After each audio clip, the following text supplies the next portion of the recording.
What is stockfish? Stockfish is a food that is very common in Nigeria. It's very popular there. Now, stockfish itself isn't actually produced in Nigeria. It's just too hot for that. It's actually produced thousands of miles away in the fjords of Norway. Stockfish itself is made from cod, dried cod.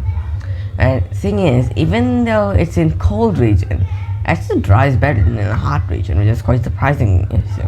But anyways, what happens is they just basically capture the cod and then they cut it into like heads and bodies, and then they just put them on racks. And it's very cold. Now, the coldness of Norway itself isn't always the most useful. In this case, it is incredibly useful, as it freezes in minutes, like days, compared to other large-scale ones, which take many days, even weeks to freeze something. And these ones, meanwhile, are also much more pure. And this eventually becomes so dry that it inks won't even by this point becomes so dry that birds won't even feed on it. Thus, it's completely safe. You don't need to like have any repellents or anything. And this is quite simple. Eventually, the vast majority of these are given over to Nigeria. The small percentage is still eaten by the local Norwegians. It's just an iconic dish there. But most of it's exported to Nigeria. Nigeria is way too hot and humid to be able to grow stockfish, and thus it is for to input whatever it has to Norway. But how do they get food from Norway, thousands of miles away, get to Nigeria? That is because of an interesting story. Now, Nigeria has already had civil war, and then after that, almost 1 million people died because of starvation. And thus, the Nigerian government brought stockfish along with a list of other 50 more items in order to replenish this large food shortage.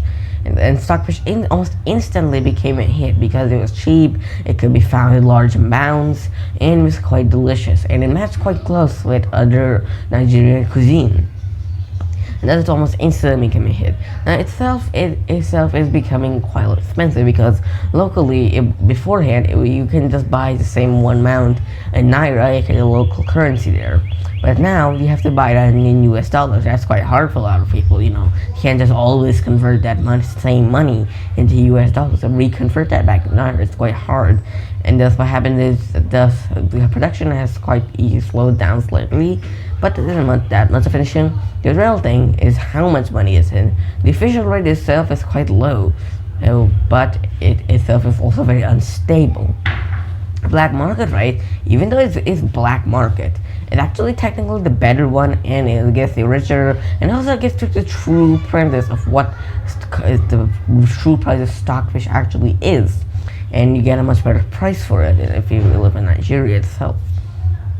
Now, what happens essentially is that effectively you get like multiple different things. You have like long everything, you have every type there, and usually by now they're at this point becoming so expensive that people can't afford them. So one of the shoppers have decided to learn the slashing technique, where in fact just crumble it down into like small pieces and just sell in kilograms compared to the last measure, where you could just sell like raw pieces of stockfish. That would be the real price. Now you just sell it in like actual kilogram, half kilogram, that type of things. Yeah, stockfish itself is still very popular in Nigeria, and even if they do not be exposed to other countries, eventually they find that it's in fact just Nigerians who live in the country really. The stockfish is really only eaten in Norway and Nigeria. It's still eaten in multiple different places around the world, in restaurants and everywhere. But these two places are still the most popular. And that is the story of stockfish.